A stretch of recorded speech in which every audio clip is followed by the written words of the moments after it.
I did it. We're back. You did it. We're back. Go ahead, start the show. Oh, I got no light. Hold on.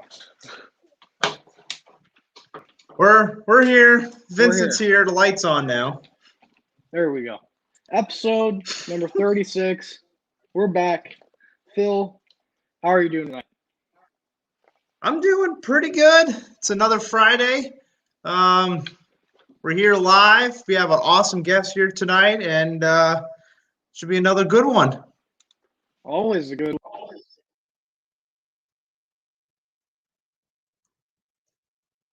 Well, I can't hear you, Vincent. So let's have Vincent pull out the stream. I'll start the show here. Tonight's guest, we always love kicking it back old school. So what better way to have old school than somebody that was right there in the trenches, drove for all the top teams in the business at the time, and really left a legacy that is still talked about today in so many capacities. He's driven Hawaiian Punch, hot stuff, barefoot, and anything really on any motor or wheels. Our guest tonight is Todd Blaeser.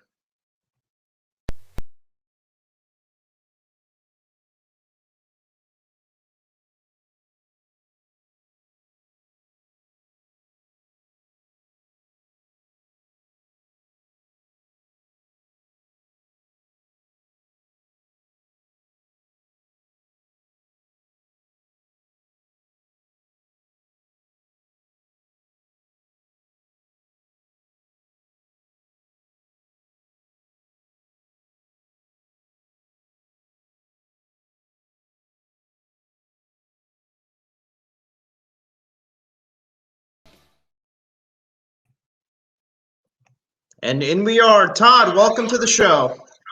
Thank you. Hi, nice being on here. Yeah, thank you for joining us. I love the collection of memorabilia you have in your background. Yeah, I did some digging in the basement and found a bunch of old stuff that's been laying around for 20, 30 years.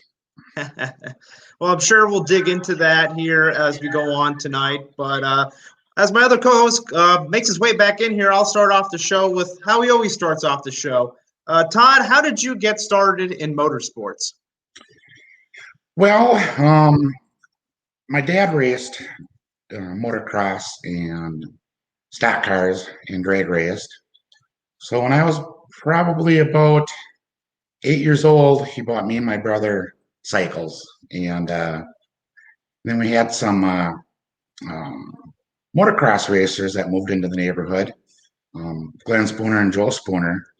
And I was down at their house like on a Friday night on my BMX bicycle. And they were getting loaded up to go racing. So I went home and asked my dad if we could go. And I had a SL70 on-off motorcycle. It had blinkers on it and everything. So we tore the blinkers off from it and took a paper plate and put a number on the front of it and went and raced the next day in Chautauqua. So what were those first experiences racing on a motorcycle, being involved with the sport?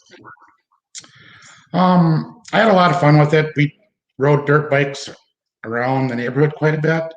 And then when I was about 12 years old, I started working for my dad washing garbage trucks. So after school, I'd ride my dirt bike to work and ride a little bit before and after work. So I got quite a bit of experience racing. And then we just started traveling and raced in Wisconsin. And I won the Wisconsin State Championship, I think when I was probably 10 years old on a dirt bike. So from a dirt bike, what made you want to move to four wheels? Well, we raced dirt bikes for a while and then kind of got out of it. And then three-wheelers started being popular and they started having three-wheeler races locally. So we did a lot of that, won a bunch of state championships in Wisconsin and Minnesota on the three-wheeler. And then around 1984, I think I won the three-wheeler national championship down in Tipton, Iowa. And then the four-wheelers came out about 84, 85, I think. So then that's when I got the four-wheeler. And I don't think I actually raced the four-wheeler in Wisconsin. That's when I moved to California to race professionally on the four-wheeler. So what was your favorite memory being on a four-wheeler, and how does that compare to being on a dirt bike? Well, four-wheelers were quite a bit harder to ride than a dirt bike. You had four wheels to worry about bouncing around. When you crashed on a four-wheeler, it normally would go after you and land on top of you, where a dirt bike would lay flat and kind of like get away from you. As for my best memory racing on a four-wheeler, God, I can't really think of one. I raced professionally in California. I raced like the Mickey Thompson series and Carlsbad. That was a fun track to race at. So then from four-wheelers, where do you move next? Well, that was when all the factory backing was kind of gone. That's when like all the lawsuits against the three-wheelers and stuff like that. So the factory backing, the money to race professionally, was all gone. And my plan was to race professionally for about 10 years. And then when I was too old to race motocross four-wheelers professionally, then the plan was to stay out there and become a Hollywood stuntman when I was about 30. But so then I had to start change of plans, and I was hurt racing too, so that was kind of hard to be laid up and support yourself when you're hurt. So then I decided to get into doing the stunt shows right away, and that's kind of what led to my meeting with Seth Dalton with Golden State Promotions. I pretty much just called anybody and everybody to try to get leads to try to figure out how to get into doing the stunts, and somehow through like a Suzuki district rep or something, they gave me Seth Dalton's number, called him up, and told him I could um, jump over cars. I knew he had shows, so then he's like, what else can you do? And I'm like, I don't know, do wheelies, ride backwards, ride on two wheels. I kind of just made up a bunch of stuff. And so that's where that connection started. So then I basically built a ramp and loaded it up and went to my first show for Seth at San Bernardino, California. And I didn't even know what a monster truck was at that time. He kind of was trying to explain it, and I wasn't really into trucks or any trucks or cars growing up. I was more of a dirt bike guy. So basically went there, and he told me to look for Rolling Thunder, and Rolling Thunder was on the Midway at night for a promotion for the monster truck show. So they had Rolling Thunder. The doors were open and they had the music cranking. He had a nice stereo system in there. And the truck driver at the time that hauled that truck, Bob Fulbright, he was kind of dancing on the tires. And that was my first meeting with the monster truck company. So you see the monster truck for the first time. Did it cross your mind that one day you'd be driving one of those trucks?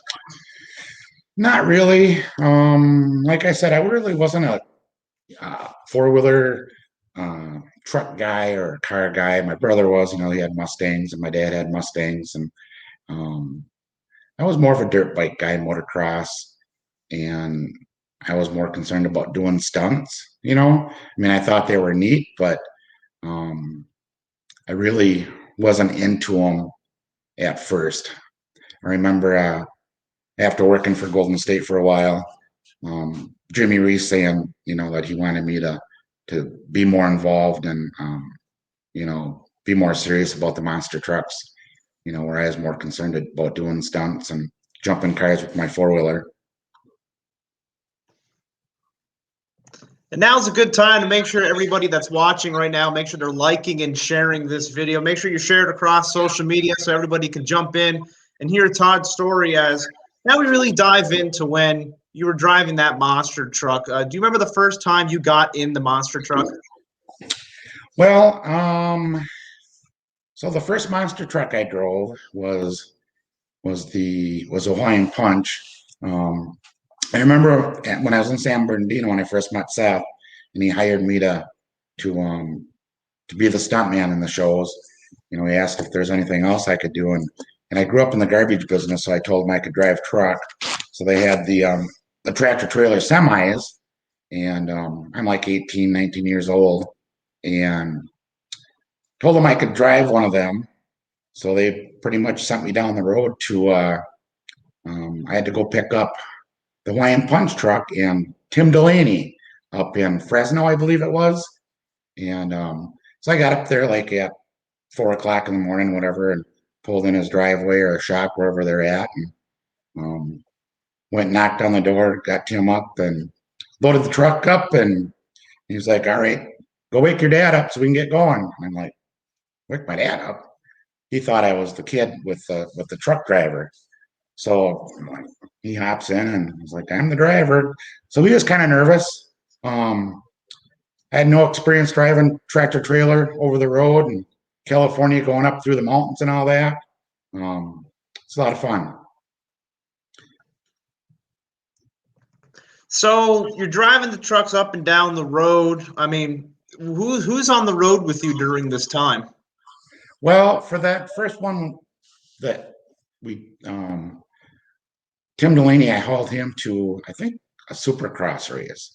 And I did one show with him where he was the driver. And then from there, we were on the road with, got to get back to the question where my first show was. We bought the Hawaiian Punch truck shortly after that. And that's when Seth and Jimmy were building the AMPM Boss truck, the non-blower truck. So from there, we went up to, I believe it was Seattle, the Seattle Kingdom. I think actually we went to Tacoma Kingdom, Tacoma, and then Seattle. So the Tacoma Dome was my first race, and I'd have to look at pictures to remember who was all there. But I think it was, of course, the MPM Boss, Jim Kramer driving Bigfoot, Fred Schaefer in the Barefoot truck, and probably a couple of other trucks Seth had, like the Skull Bandit with Steve Helm, and maybe, Steve Helm was in the Crusher. And I think maybe even, not sure, but I think Hot Stuff might have been there.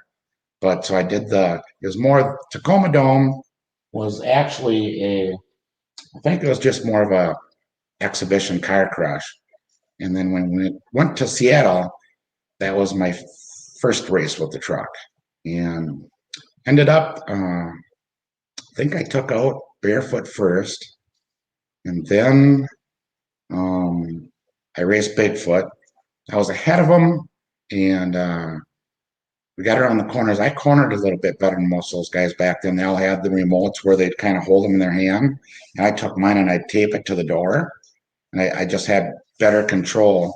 And, being a motocross guy, where those guys were more mechanics than monster truck racers at that time.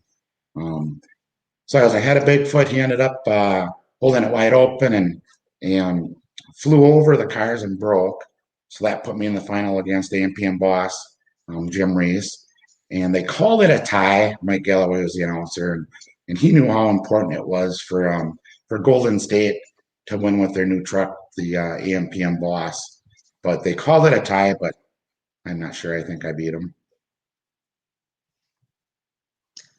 And the legends are all in the comments here. I see our old buddy Tim Delaney's here from a Hawaiian Punch episode. And also the Hall of Famer, Mike Welch, is here as well. I got to tell you, you were just talking about a lot of runs up there in Seattle and Tacoma. Do you have any good run-ins with Mike Welch from those early days?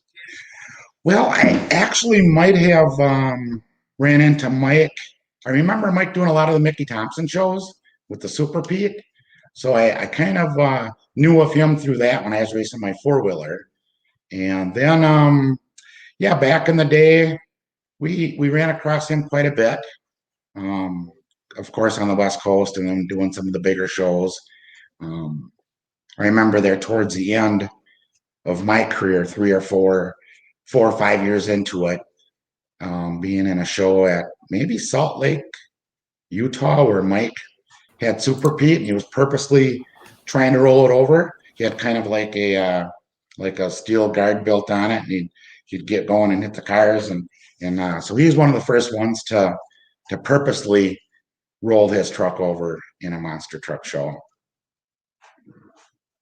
So we also saw Tim Delaney in the comments. Do you have any Tim Delaney stories you could share with us? Just that time I picked him up with the semi and hauled him down to the Supercross race. I think actually it might have been the LA Coliseum. So yeah, me and Tim didn't really spend a lot of time together because we bought the truck, the Hawaiian Punch right away. And so I really didn't get to spend a lot of time on the road with Tim. We just kind of know of each other from both of us being involved with the Hawaiian Punch truck. So what is your favorite moment from driving Hawaiian Punch? Well, I'd say that winning my first time racing a monster truck, and just so happened I got to race basically the best trucks in the business at the time, Barefoot, Bigfoot, and then the MPM Boss. That would probably be one of my most memorable. And then also with Hawaiian Punch going to Hawaii. We went there, I think, in 86 or 87. That's right, Mike Welsh, he was over there too in Hawaii. But that was quite an experience being able to fly to Hawaii and be driving the Hawaiian Punch in Hawaii. Yeah, so Hawaii, you mentioned Hawaii. That's such a big trek to go out there, and really, monster trucks weren't venturing too far at that time. So, who was all out there with Hawaii with you? And, what were some other memories that you had from Hawaii? Well, we took the MPM Boss, the Hawaiian Punch. Mike was there with Super Pete. Bruce with Barbarian. I think Steve Hess was there with Nightmare. But the thing with that trip, the trucks were shipped over on a boat, of course, and this is right around Christmas time too. I remember that because there were shiploads of Christmas trees coming in about the same time. But when they shipped the trucks over, there was a storm, and that salt water washed up on the trucks were up on the deck of the boat. So basically, all the chrome, all the wiring kind of got ate up with that salt water. So pretty much it was kind of supposed to be like a vacation for us, kind of a thank you from Seth for working for him. But we pretty much ended up working on the trucks, rewiring everything, and trying to polish that chrome to get that salt water, the rust off from it. And so, Hawaiian Punch is the first notable truck that you're in, but you also have Seat Time and some others during that time frame. And one of them you mentioned earlier was the Rolling Thunder van. How did that come about to where you're driving Rolling Thunder? Well, Seth had he hired in Jeff Boehner with Hot Stuff. I remember he was at my first show in San Bernardino, and Rolling Thunder was another truck that Seth hauled with his transporter. And with me being the truck driver, I think I hauled Hot Stuff and Rolling Thunder quite a bit. But Jeff Boehner, he was a dirt bike guy too, so me and him kind of connected through our dirt bike racing. And I think Jeff was one of the first ones to let me start riding in the Jeeps, in the monster trucks. And then there was just times when Jim Oldecker, he was pretty busy with whatever business he had back at that time, where some of the shows, like if we were a ways away, he would just have me drive the van for him. I think I drove it in Utah, and then I think I remember driving it up in Oregon. So we talk about Rolling Thunder. Rolling Thunder is a little different from the truck you formerly drove, Hawaiian Punch. So what are some differences between the two trucks? Rolling Thunder, was that big old diesel, really heavy truck. It had the traditional shifter in it, like a 5-speed. But the hardest part was it also had the transfer case that you had to shift going forward to reverse. So like back then at that time in all of Golden State shows, basically we would do timed obstacle course racing. where we would go over a set of cars and maybe another set, and then back up over a couple cars, and then around a circle and over some more cars. So with that one, it was really hard having to shift twice to go forward or reverse. And I think I had one of our other employees ride with me to shift that transfer case just so I could be quicker during the timed races.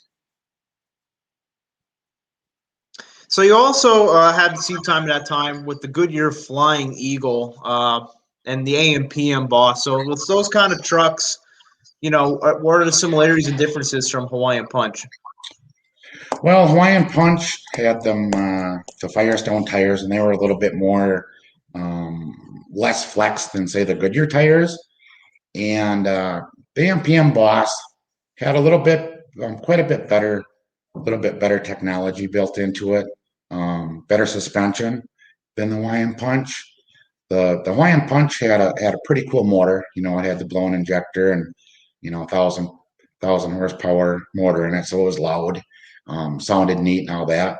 But AM/PM Boss was more well. It had the AM/PM Boss also had the planetaries, where the Hawaiian Punch didn't. With the Hawaiian Punch, we were breaking axles quite a bit. I remember one show, I think in Reno, when I was training in Bobby Z. I think he ended up breaking basically 3 axles, where it took till like 4 or 5 in the morning just to change axles in that truck. But yeah, the AM/PM Boss, I didn't drive that one a lot, but yeah, you pretty much didn't have to worry about breaking axles like you did with the Hawaiian Punch. So what was the decision to step away from the Golden State team after a period of time driving? Well, I had a son at home that was going to move out to California with me, and then things changed there. So we flew back and forth quite a bit to see each other, but basically, I wanted to go back home and to be with my son more. He was about 4 years old at that time. He'd go on the road with me once in a while when I was back in the area in the Midwest, and come out to California quite a bit. But I just needed to be home with him, and I kind of after 3 years of traveling, I just needed to get back home, and then kind of worked from out of Wisconsin then for the next few years. So what are you doing during this downtime, and how long are you home before you're on to the next team? Well, when I was working for Golden State Promotions, we did a show in Detroit, Michigan, where the Hollywood Toyota Hollywood Stunt Show was there. And that was sort of something I always wanted to do. When I was about 8 years old, they had the Joey Chitwood Thrill Show back in my hometown, Chippewa Falls. So I kind of wanted that opportunity to travel with them. So I ended up doing that right away. And that was pretty much just the fair season on the East Coast for 4 months. So I did that for a season or two. And then I think that one of the winters, then when I was back home, I think is when Jeff Boehner called me to start driving hot stuff. And that's when they kind of changed with SRO Motorsports, where instead of getting a flat fee for showing up, we were being paid by winning, so much for what place you took in the side-by-side racing. So Jeff had a new truck he was building, high voltage. So that's when he needed me to come out and race the Jeep for him. And we went on tour with that for the winter season in the stadiums. So we talk about Hot Stuff. Hot Stuff is another unique truck. We talked about Rolling Thunder, which is another unique truck being a diesel. How was it like driving Hot Stuff, being that it was a Jeep and so much different from all the other trucks? Hot Stuff was, shorter wheelbase. It's all open, so it's really easy to see your tires and maneuver. It's really fast for launching with such a short wheelbase, with all the weight transferred to the back pretty quickly. And then just getting around the corners, with that short wheelbase. It was as as you guys know with Jeff, he won quite a bit with it back in the early days of racing, like against some of the top trucks like Bigfoot and Barefoot, with that truck. So yeah, it was easy to drive. Suspension was kind of probably comparable to the MPM Boss. It did have the planetary, so you didn't have to worry about breaking axles as much. So, being with the short wheelbase, do you prefer a shorter wheelbase or a longer wheelbase with hot stuff? I like the longer wheelbase, like Hawaiian Punch and AMPM Boss had, for the most part. But for the stadium shows, for the bigger tracks, but for the like the summer circuit when we did all the fairs, the shorter wheelbase Jeep definitely was better for maneuvering on the smaller tracks. So, you're on the road with Jeff Boehner here. We've talked with Jeff in the past. He's has a lot of stories too, but what are some good memories hanging out with Jeff Boehner on the road? Well, yeah, we were. It was just kind of a small team, me and Jeff, and then his girlfriend at the time, and I believe her brother. So it was just the four of us, and taking off in the wintertime from Yakima, Washington, and then going to all the stadium shows, and basically only had basically a week to get to each show, and with his Jeep being new, the high voltage Jeep just being built, he still had some bugs to work out of it. So it was a lot of work, after every show. I think we started out in Seattle, and then from there we went to like LA, and then San Diego, and then San Diego to Tampa, Tampa to Albany, and then after Albany you had to go to New York. So basically it was hard to be on the road and work on your trucks. I mean, if we were around LA area, we could go to Golden State. They were good friends with Jeff, and Jeff would work on his trucks there a lot. But otherwise, you kind of hope to get lucky and run into somebody that had a shop you could use, that raced stock cars or something where they had a welder and equipment, where you could hang out for a few days and work on your equipment and your trucks before you travel to the next show. So traveling up and down the roads, is there a particular town that you had a liking to compared to maybe some of the others? It was kind of nice getting back home. Home, we called home back then, Boehner Park, LA area. Staying in the same hotel while you're back at the shop. As for towns, had a lot of fun in California at all the different fairs in California. Pretty much did shows in almost every state. But yeah, the West Coast, I always liked the West Coast, California, and just getting out of the Midwest, out of the cold weather. So I'd say definitely the West Coast I like the most. When I traveled with the Hollywood Stunt Show, everything there was on the East Coast. It's a little bit more condensed, and you had a lot of toll roads and where the West Coast was just the mountains and more openness and just the better weather. So what kind of venues did you prefer? You talked about the fairground shows and how you like that. Do you like the big arena and stadium setting, or do you like the fairgrounds a little bit better? I like them both about the same. It was fun doing the fairs all summer. It was kind of a lot of fun hanging around the fairs. We did a lot of shows with the rodeo. The rodeo groups would either be a lot of times the night before us or the night after. So it was kind of fun hanging around those guys. And then you just got to meet a lot of different other kind of entertainment, like different country singers and Beach Boys. So we ended up, kind of sharing the backstage that area with a lot of different talent at the fair circuit. So that was a lot of fun. But then, yeah, the stadium shows, those were fun because, you're performing in front of, 60,000 people, and, the best trucks in the world at that time would be at the race. You always had the Barefoots and the Bigfoots, and basically the top 10 trucks would be there. And now's a good time again. Make sure you're sharing this video, and make sure if you have any questions for Todd, make sure you leave them in the comments here. We'll definitely ask them here live on the show. Todd, looking back at your stunt career, go back there. What kind of stunts were you doing regularly, or is it always just a rotating stunt performance every weekend? Well, I did a lot of four-wheeler jumps over cars. Three-wheeler, started out doing it with a three-wheeler. I did cycle jumps. I pretty much would do anything. If I went to a show and say the high fall guy couldn't make it or something, and they'd ask me, "Can you do high falls?" I'd be like, "Oh yeah, I can do that." And so I did a few high falls. I was afraid of heights, so I wasn't too. I kind of wanted to do the high falls just to be able to say that I wasn't afraid of heights, but definitely learned that I was.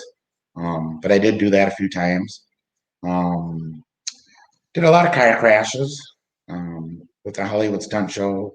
We did a lot of car precision driving. I had to make a list here.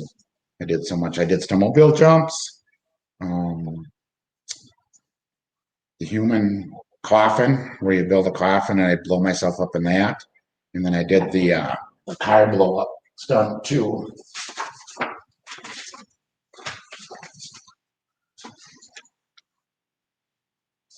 So yeah, pretty much anything, any kind of stunts. So, how did your stunt name come about being the terrifying Todd Blaeser? Well, it started out as Terrible Todd Blaeser from an announcer back in Wisconsin that started calling me that because I was winning all the time. And then when I moved out to California and started doing the stunt shows, somewhere along the line, somebody might have even been Mike Galloway, maybe that kind of changed it from terrible to terrifying Todd. So, is there a favorite stunt that you had from over the years? You've done so many. Is there one that you always just like do more than the other? I did the four-wheeler jumps quite a bit. I was, that was, pretty consistent and safe for me. But I did like doing the variety of different ones. I always like being challenged. I would say the most exciting, hardest, or scariest would be the motorcycle crash, driving a street motorcycle into a car head on at 60, 70 miles an hour. That was probably the most exciting one. So let's talk about stunts compared to driving monster trucks. Would you say you get the same thrill with driving monster trucks as you did with stunts, or were they a little different? Pretty much the same thrill, whether I was racing dirt bikes, three-wheelers, cars, stunts. Monster trucks, were exciting. The crowd really got into it, just pulling out in the stadium, hearing 60,000 people cheering. So they were all pretty exciting. I'd say probably the most dangerous thing in all of it was basically getting down the road, driving the semis from show to show. You'd be in New York one week and then have to be in San Diego the next, and breaking the truck and doing truck repairs, and then basically driving straight through with no sleep. Probably was the most dangerous thing that we had to do. So bouncing back to the monster trucks, so you're driving hot stuff, and you're always on top circuits there. Do you remember any key wins driving hot stuff? I'm not sure. Well, I don't think I won in San Diego. I think I was second. Um, Seattle. I think I was second. San Diego was kind of fun because I had to race against all my former friends from Golden State Promotions, and I ended up. Jeff broke with high voltage. His truck was the newer of the two, and it was a little bit faster, better motor. But my transmission in hot stuff at that time was slipping a little bit. So I ended up second to, I think, Jimmy Reese at that time in San Diego. So, of course, your most well-known moment in hot stuff is one that's really defined a lot of your career. It was in a race against Barefoot, and flipped over. And just walk through everybody that may or may not know about that wreck. What happened? Well, there's a lot of things involved kind of in the circumstance that we didn't really think about at the time. And for one, it was a concrete stadium. And what they did is they put the cars up on probably a foot high dirt so that, it wouldn't be cracking the cement. So the combination of that and just being that shorter stadium, um, I hit the cars wide open, and the truck was pretty much standing straight up and down. The carburetor kind of fluttered a little bit, because I'd had it happen before where you go into an endo, and I know to give it gas to pull it back down. When I drove the AMPM Boss in Anaheim, I had to do that.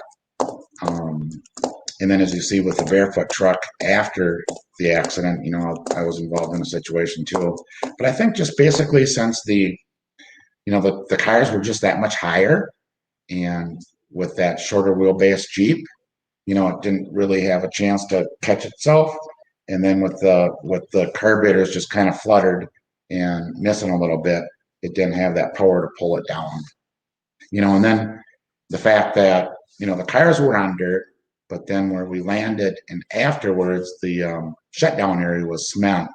So if it would have been dirt, maybe the truck would have, dug into the dirt and rolled.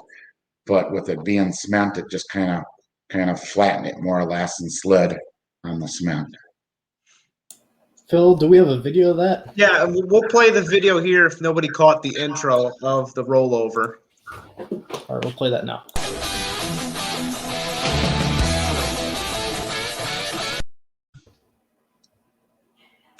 So with that wreck, it's a lot of urban legend that you were pronounced dead or you were not. Your heart stopped during that rollover. I guess that's the helmet from the rollover. Yeah, you can see where it slid on the cement. Gee, wow. Wow.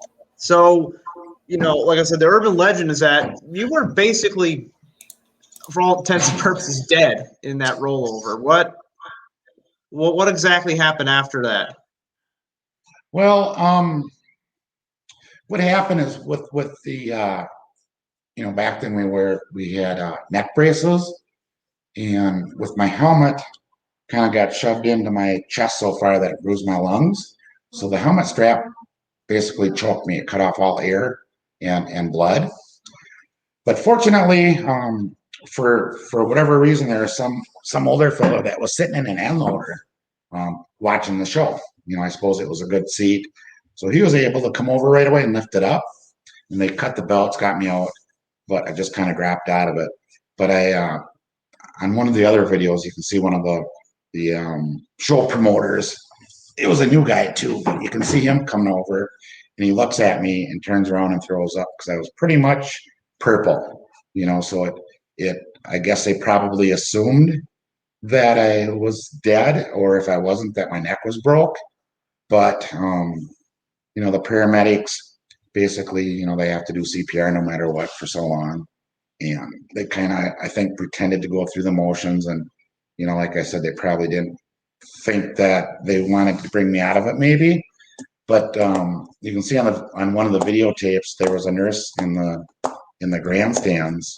There's a spectator, and you can see her running down. She runs down and jumps onto the stadium floor, and she kept doing CPR, and that ended up bringing me back. So you're brought back, and then you're in the hospital, of course. How long are you in the hospital for? Actually, basically, and this was back in 85, 86, 87, before cell phones and all that. I remember them wheeling me into intensive care for the night, and I knew my parents might hear about it, so they were, as we were rolling by a payphone, I called my parents at home just to let them know I was still alive, and so they put me in intensive care for the night. When you're in intensive care, you can't get any phone calls, and they can't share your condition with anybody. So my parents, called right back. They're like, how can you call and say that he's dead, but he's okay? So they called to see how I was doing, and they couldn't give me any information. But I only ended up being there overnight in intensive care. And then I spent the whole next day, I believe. I think that they transferred me to my own room. And I think I was probably only in there for like 2 days, maybe one day. And actually, I think Fred Schaefer, I was racing barefoot at the time. He was one of the first ones there in the morning once I got my actual room, and he offered me a job to drive for him right away. So, how long were you in the hospital for until you got out? And what do you remember from any of that night, if anything? I kind of remember.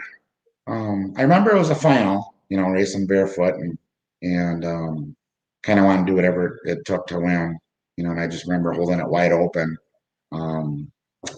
It seemed like I kind of remember like coming to in the stadium, like you can feel like feeling the fresh air, breath of fresh air coming through you, and I remember getting loaded in the ambulance and the lights. Remember everything at the hospital. Remember everything in intensive care. Pretty much remember everything, and then all my eyes were solid red. I guess when you die, your blood vessels pop, so your eyes got the smallest ones in them. So my eyes were just solid red from that. A little bit sore, but I ended up going home right away. And yeah. So you talked about how Fred Schaefer offered you a job after that. Now, you just had a huge crash. How did that affect your mindset with monster trucks as a whole? I was young. I didn't really think of that kind of stuff back then. And I think I was out of the trucks for a little bit. I think I went on tour with the Hollywood Stunt Show for the summer season first. And then when that was done, then I went to, from North Carolina to Pontoon Beach, Illinois, where Fred was based out of. And then I drove the winter circuit series for him. And make sure if anybody has any questions for Todd, you ask him right in the comments and we'll get them answered. So now you're driving barefoot. At the time, that's and still is one of the biggest names in monster trucks. And, Fred Schaefer is Hall of Famer, the inaugural class. That's a big deal. Do you feel any pressure now representing Team Barefoot?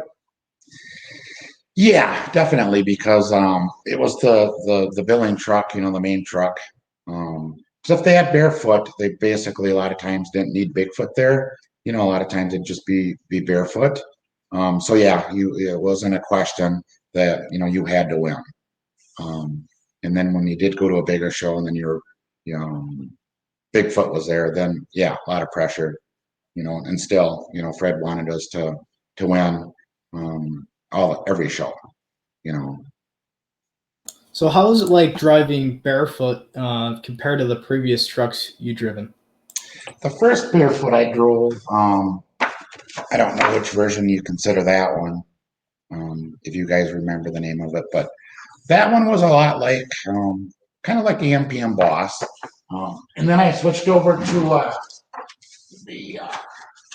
the barefoot, Fred's first barefoot racer, and that had the front links coming back. That truck, that was one of the first, their transitions into the racing and wide open and, hitting the cars and flying over 10 cars. So that one bounced around quite a bit, but, by then we started having actual race seats, versus like Hawaiian Punch was just actual stock truck seats.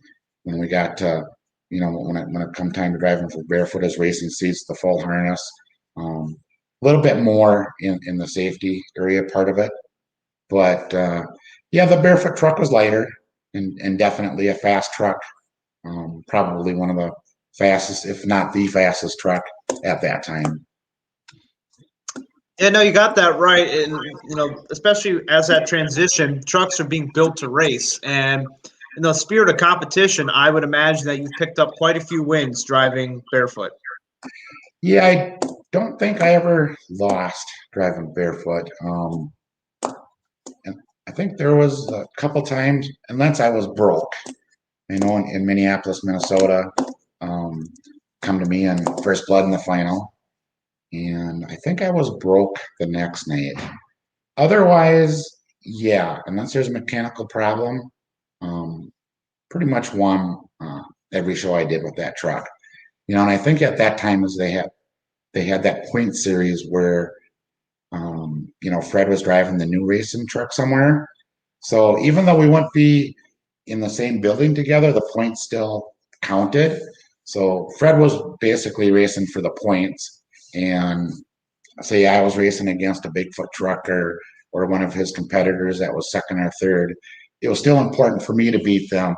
So Fred would get first place points wherever he was at, and say his competitor, whoever it would have been, first blood or whatever, would get second, or Bigfoot.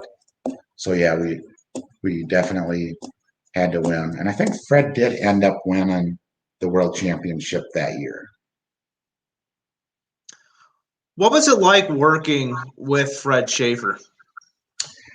I didn't really spend too much time with him. We were both on the road, for the most part.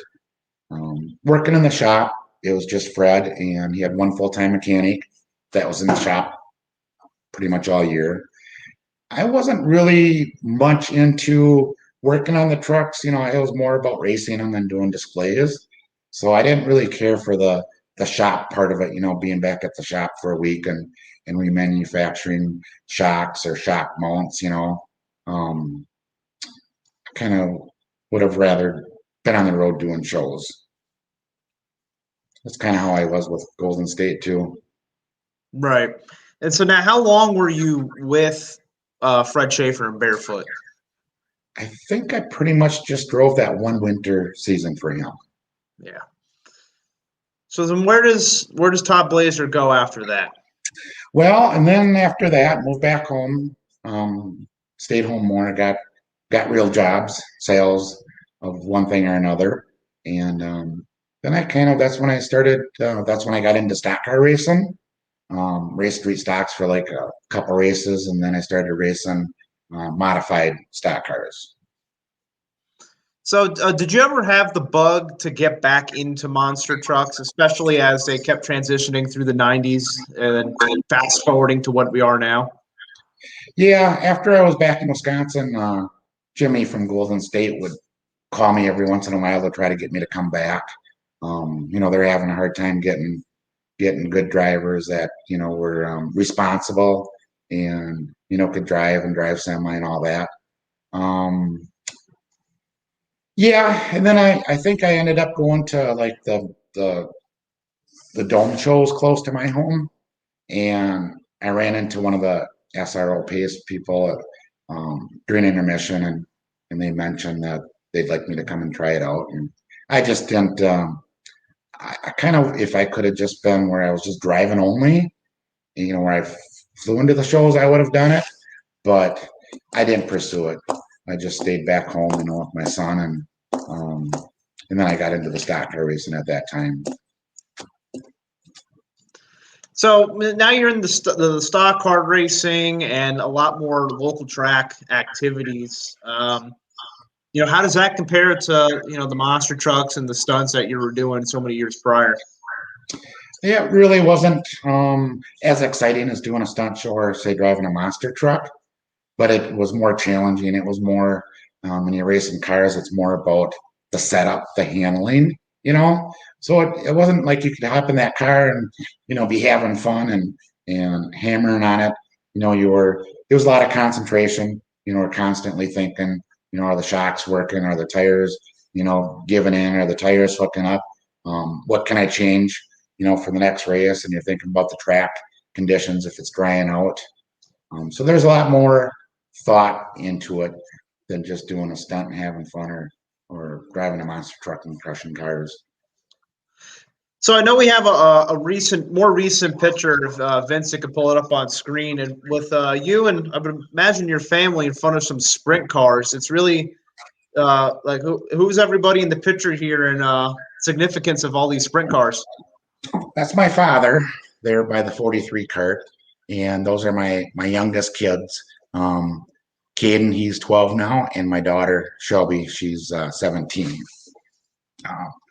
My daughter ended up winning the Wisconsin State Championship, and my son the same year ended up winning the national championship in wing sprint kart racing. So do they have aspirations to further pursue motorsports or even jump inside of a monster truck?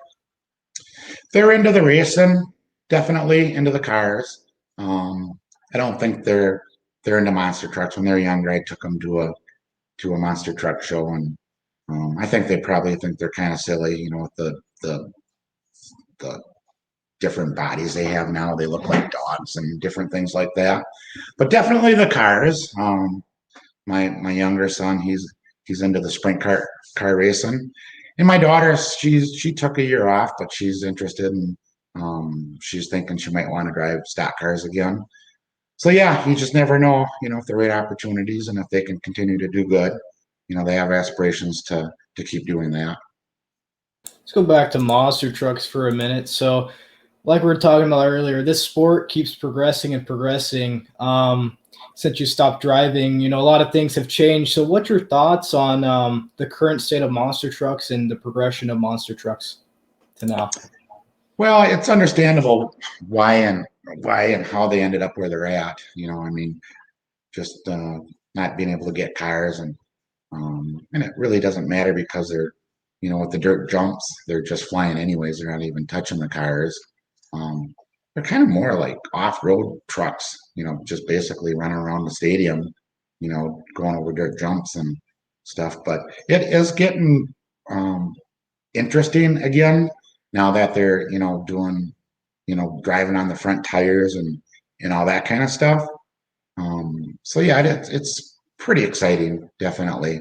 You know, went through a time period there where it was kind of might have seemed a little bit silly, but it's kind of neat where it's what it's gotten to now. What about the technology in the trucks? I mean, the trucks are just so drastically different from what they were when we started the sport. What are your thoughts on the technology advancements? Well, that's kind of neat too. I mean, I understand. You know, I think it's neat that there's such a big following with the old school trucks. You know, when they were actual real trucks and they look cool and they had chrome. But yeah, the technology. Yeah, like I said, they're basically like an off-road truck, desert off-road racing truck with 66-inch tires. You know, and in the shocks they have on them. I mean, yeah, that'd be a blast to be able to, you know, launch a truck 50 feet in the air and having that technology, you know, where you're not being bounced around and drive around like we were back in the day. All that travel that they have and just the safety. Their seats are custom made, formed to fit them, and yeah, they're definitely a lot safer now than they were back then. And I think they've been pretty lucky. Nobody's really been seriously hurt, you know, with all the crazy stuff they're doing nowadays. Well, Phil, should we take a trip down memory lane? Absolutely. It's that time of the episode where we ask our guest to explain that photo.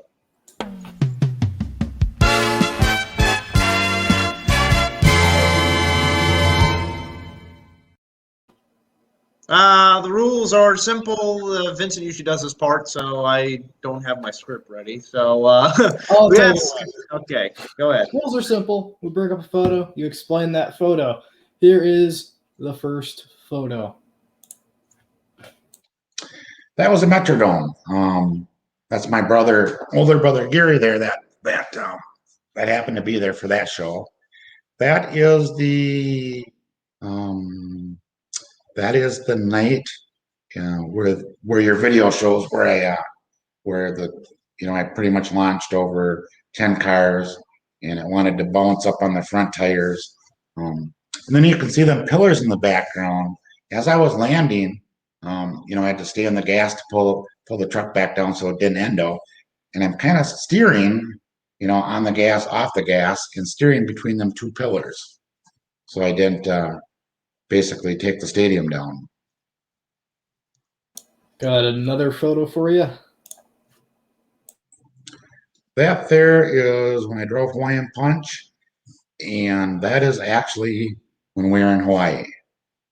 So yeah, we had to sign a lot of autographs in Hawaii. I mean, I can't remember. I think there might have been 30, 40,000 people there for that show. And they had us out there for a good couple, 3 hours just signing autographs.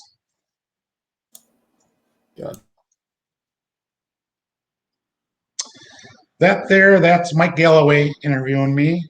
And that was in South Bend, Indiana.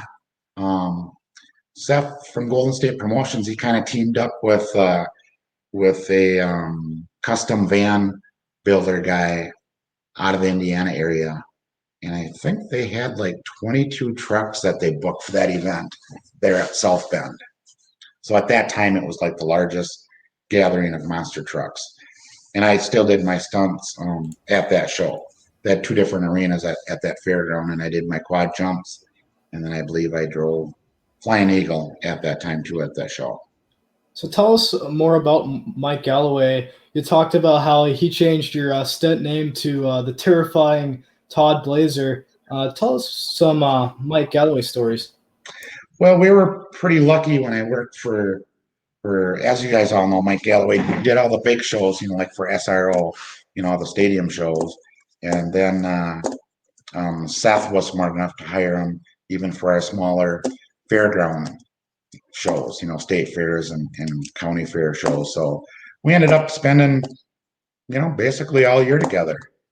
Mike would fly in and out of the shows, of course. And, at the stadium shows, we didn't see him at all.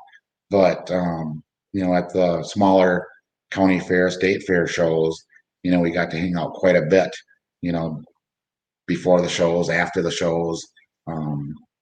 Had the same hotels, went out to eat with him quite a bit.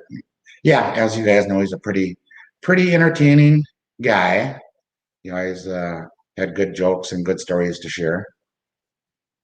Got another one here with Hawaiian Punch. Oh, that was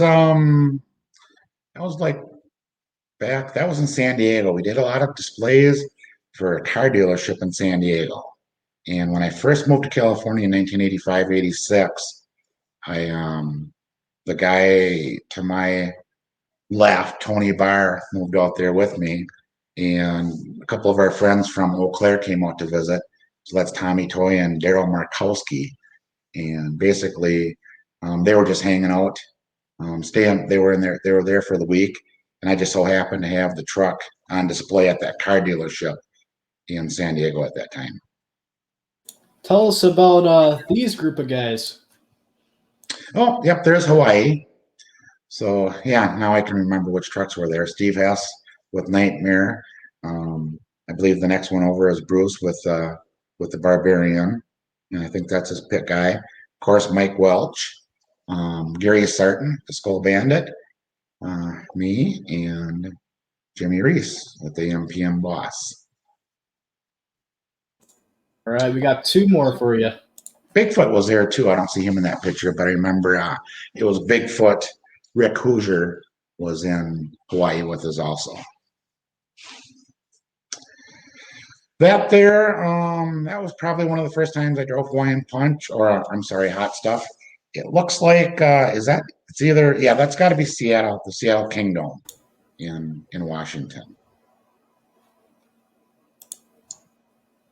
Yep, that's when I did the motorcycle crashes, where I would take that motorcycle, like an older motorcycle, street bike, and basically hit a car head on going, 60, 70 miles an hour, and somersault over the car and land in basically a pile of cardboard boxes that acted like an airbag. So, we've been talking about Hawaii a lot, and I wanted to ask this earlier.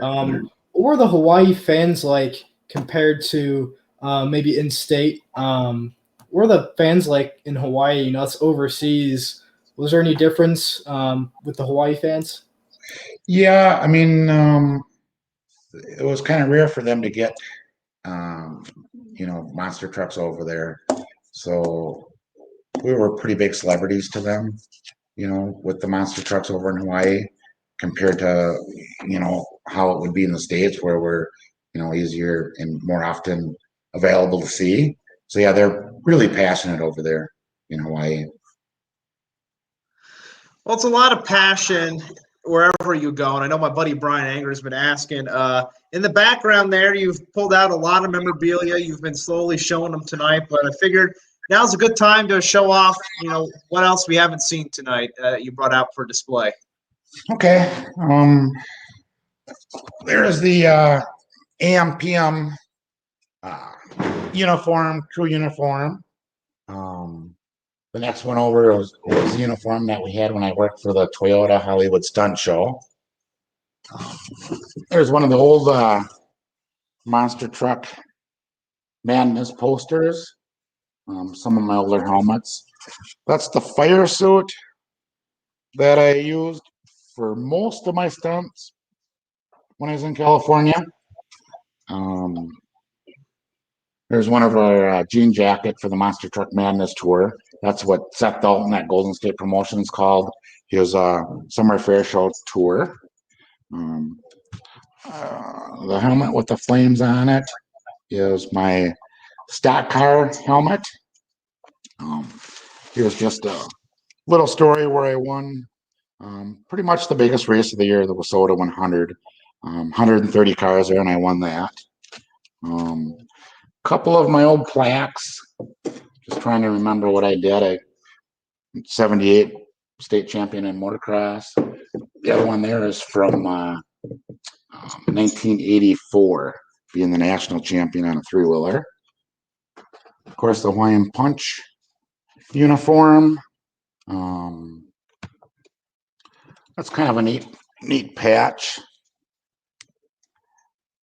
The Hollywood Stunt Show had that patch.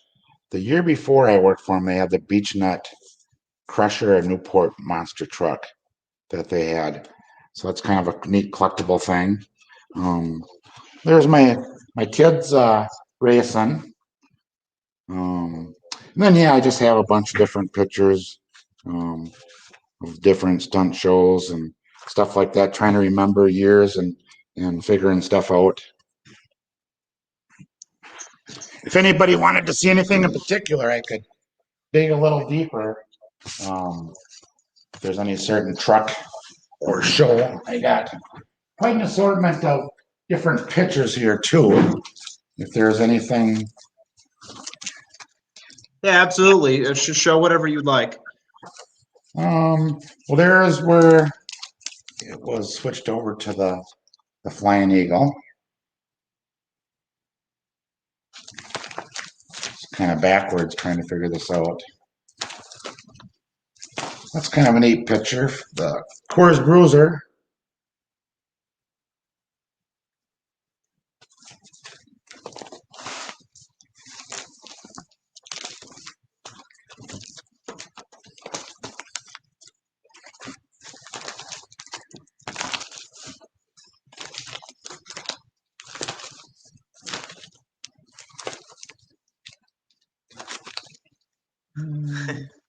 Yeah, as you're flipping through a lot of the pictures, I just find it incredible that you have a lot of this stuff saved and ready to go.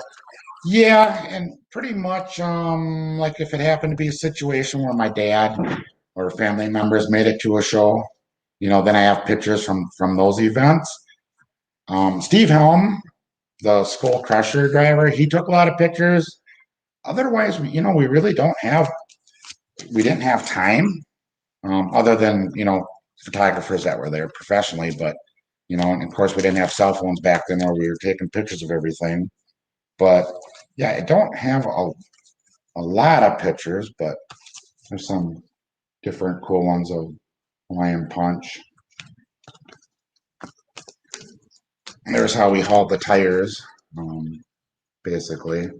We had a pretty neat hauler set up where we hauled all the tires up front, and all of Seth's trucks could haul two monster trucks.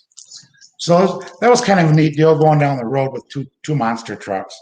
You know, cars would get beside you on the highway and, you know, stay right beside you taking pictures, which made it kind of hard. But, you know, whenever you'd want to get over and they're, you know, running right along beside you, there's where we'd haul both of them together.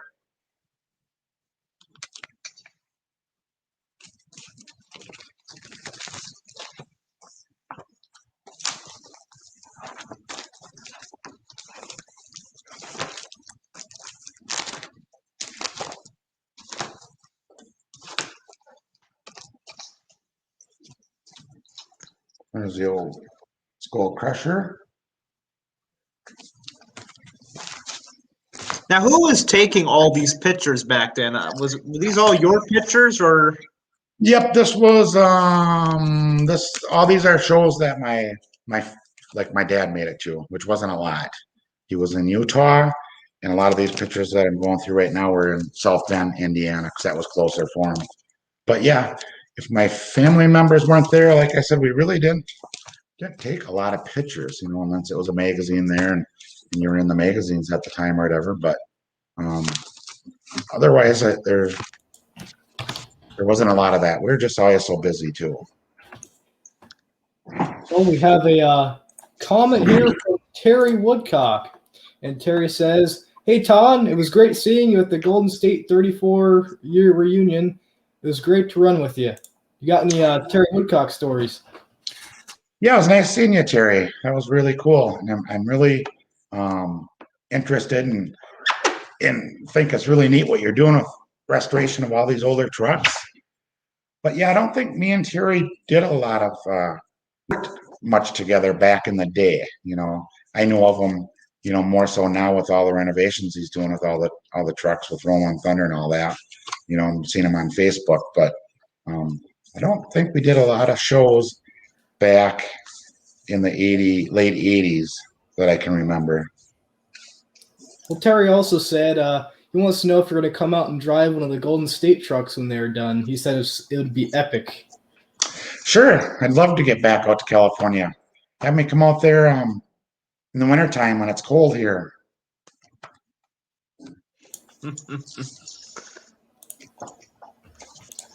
Looking through the comments here, I know Tim Delaney signed off a little bit ago, and he said he looks forward to bringing the new Hawaiian Punch up to Wisconsin when it's all said and done as well. Yeah, I'm hoping that happens too. I'd like to have it on display here in Chippewa, maybe at the fairgrounds or do something with it. Maybe being able to drive it, give my kids a ride in it or something.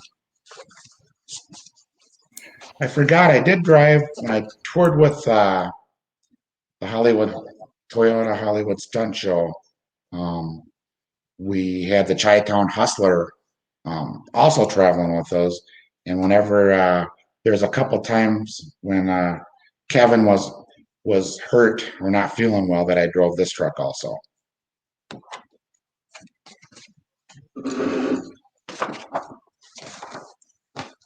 So what was it like working with Kevin Dabney since you just brought him up there? I know a lot of times maybe people bring up Kirk Dabney before Kevin, but now Kevin just was recently inducted into the Hall of Fame, and I figured you've had quite a few stories with him over the years. Yeah, I actually worked with both Dabneys. When I worked with Golden State Promotion on the West Coast, it was the Duraliner Giant. So I got to know him really well on the West Coast, and then yeah, on the East Coast, and traveling with Kevin was pretty interesting. You know, Kevin kind of was a low budget guy back then, and he would blow a motor up and go to the junkyard and basically get a motor and put it back in that truck and be driving it again that night. And that was a situation where we were doing pretty much, we do like 90 shows in like 3 or 4 months, you know, so it's basically do a show, drive all night to the next county fair. So it was fun seeing what he could do, how mechanically inclined he was with the monster trucks. Pretty solid. Any other pictures you have in that stack you were going through? Well, this was kind of a interesting situation I was involved with. Remember when Barefoot did the Volvo commercial? Oh yeah. I didn't drive the truck in the actual commercial, but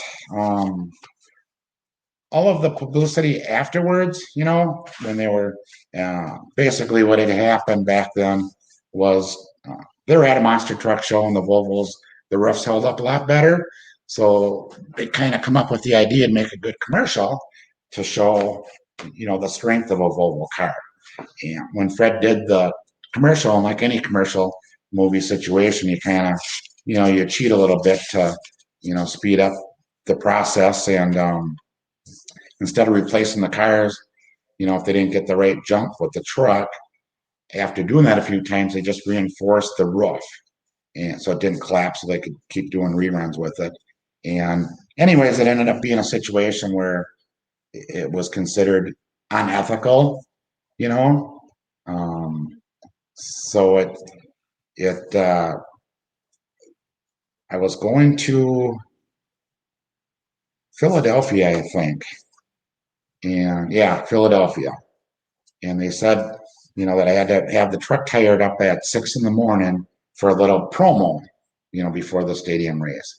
Like a typical any stadium show, you do that quite often, where you have to do your local news station interviews and stuff.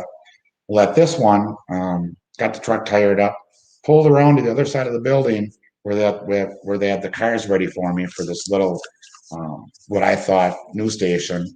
And I ain't kidding you, there had to be probably 100 different news stations from all over the United States to cover the situation, because they had, of course, the Barefoot truck there with me driving it, and they had a Volvo car there in amongst the mix of 6 other cars, and they had me crush them just to see if the roof would hold up or not.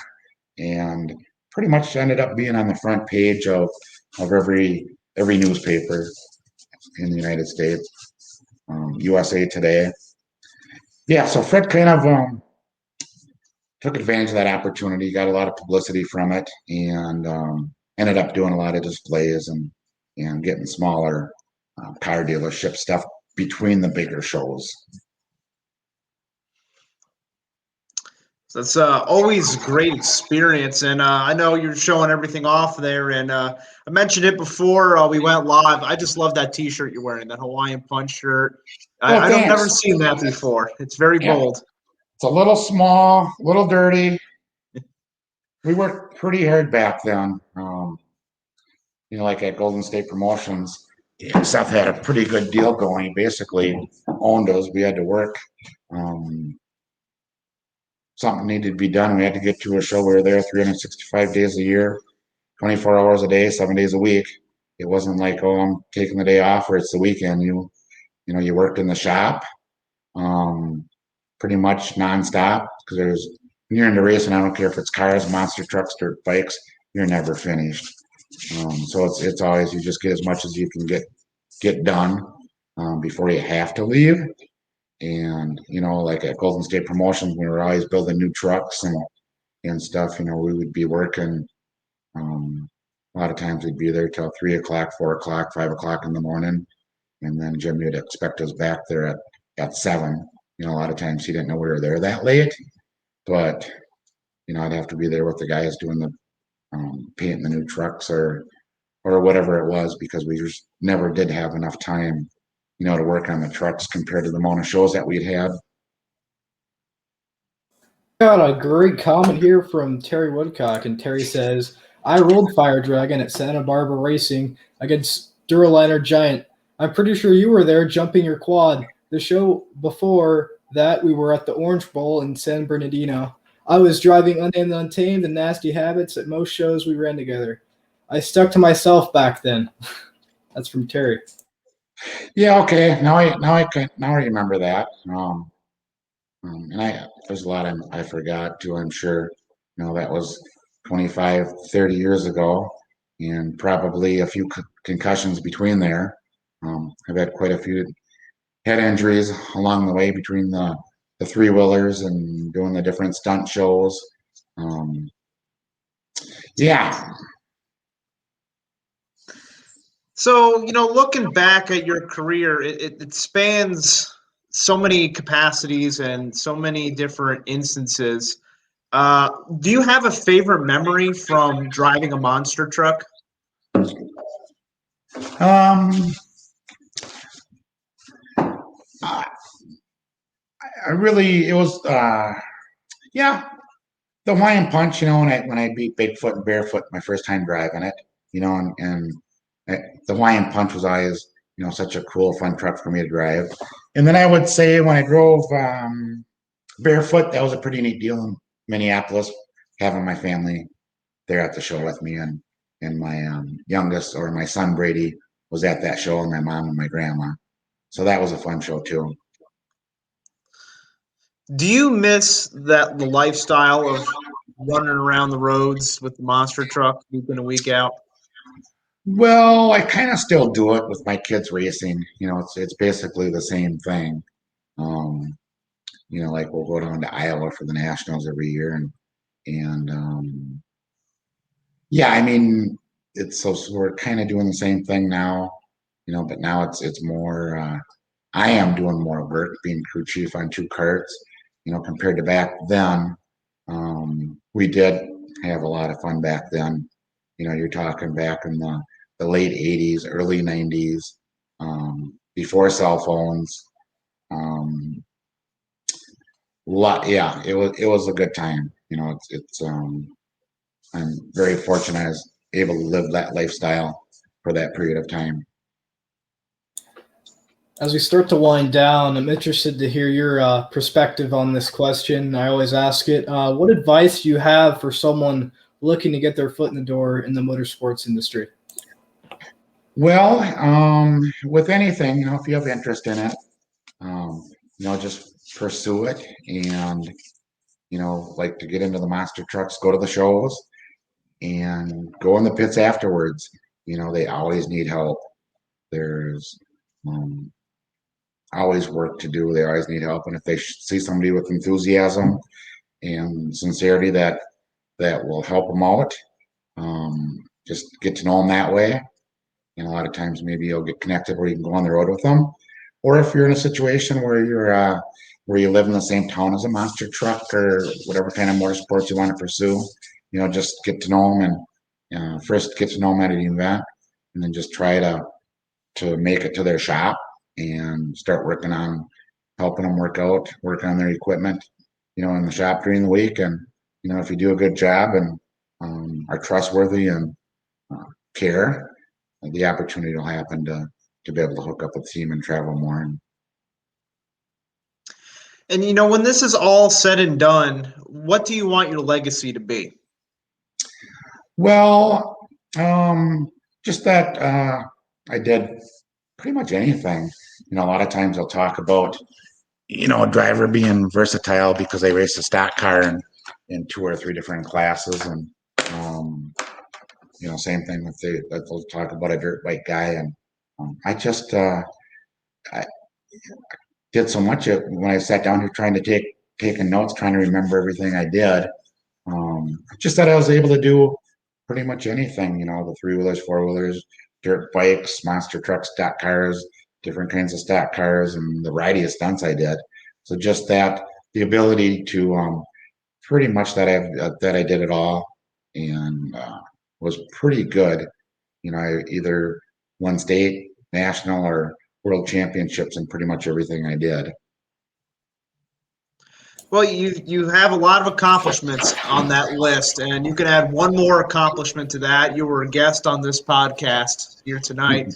No, we had a lot of fun sharing hearing a lot of different stories and taking a trip back down memory lane. And I'm sure maybe sooner rather than later you'll be back on here with some more fresh stories. And never know what can happen next. Sounds good.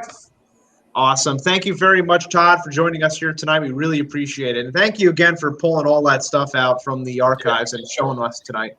Yeah, no problem. Thanks for having me on. Absolutely. Thank you very much, Todd. So, Todd Blaeser, that's a name I've always known, and maybe selfishly is from that wreck from Hot Stuff. And hopefully we're trying to polarize it a lot, especially with the way we're advertising this episode, because, I look at it from a modern perspective. That wreck is a measuring stick for where safety later went in monster trucks. The way a lot of the trucks were running back then and a lot of different scenarios, something was bound to happen. And that's a lot of it in sports, where it's a lot of push and shove where it comes to you have to try and learn and fail to improve. And I think that's one key moment, and Todd is way more than that one wreck. And that's why I'm trying to stress that, where that wreck improved the safety of an entire industry. And in doing part, Todd continued to build on his legacy and still is. I mean, he's still out there at the tracks with his kids, and he's still building his legacy, which is incredible to think maybe 30 years prior that wouldn't have been the case. Progression. I mean, this industry just keeps going places, and definitely proved that tonight, learning about Todd and everything. So much. Yeah, there's long live the old school. That's why I love having drivers and those from back in the day be on the podcast here. It's also about telling a lot of different stories, and that way Todd's story could live on for many generations. And, like I said, you never know if Mr. Todd Blaeser will be back on here. And a lot of people jumped in here tonight. I know a lot of people will tune back into the replay, so make sure when this podcast is over that you share this video across social media. We always stress to share. That way more people can watch the episodes and watch it at any time. If you don't tune in live, you can always watch it at any time. That's why we always ask you to share the video, so anybody that may have missed us on this live broadcast, that they can go back in the archives and catch the whole Todd Blaeser story here on our Facebook page, Monster Truck Outlaws of the West. You can also go to that video tab and see all of our past episodes. A lot of the people that Todd ran with over the years, guys like Jeff Boehner and Seth Dolan, we've had them on the podcast before, and you can hear their stories. They're all in the archives, live podcast episodes on the video tab on our Facebook page, or you can catch all of our episodes audio only wherever you can find podcasts to download. That's Apple Podcasts, Spotify, Google Podcasts, Pandora, Stitcher. There's so many. We keep getting added on a lot. iHeartRadio. There's another weird one that we got added to this week. There's so many podcast platforms carrying our podcast and really spreading this farther than the West Coast. That's why this is kind of keep it on the Western region, but this goes far and wide. It goes international. And the more people tuning in, the merrier. And that keeps us going here to tell more stories here on the Monster Truck Outlaws of the West podcast. Couldn't say any better, Phil. Well, I hope not, because I got it down to a T. But, everybody keeps joining here. There ain't no scripts here. That's why I don't kind of run on one, but we don't at the same time. That's kind of the mindset of where, I've been, where it's like there's a script, but there isn't a script. So, that's the good times roll. That's all I got to say. And it's always great having guests like Todd on here. Next week, we'll have another great guest. Actually, I just confirmed who is going to be earlier tonight, so make sure you stay tuned beginning of next week, where we'll announce who's coming on next on the podcast, or we'll have more stories to share and a lot more memories to tell. See you guys next week for another good time.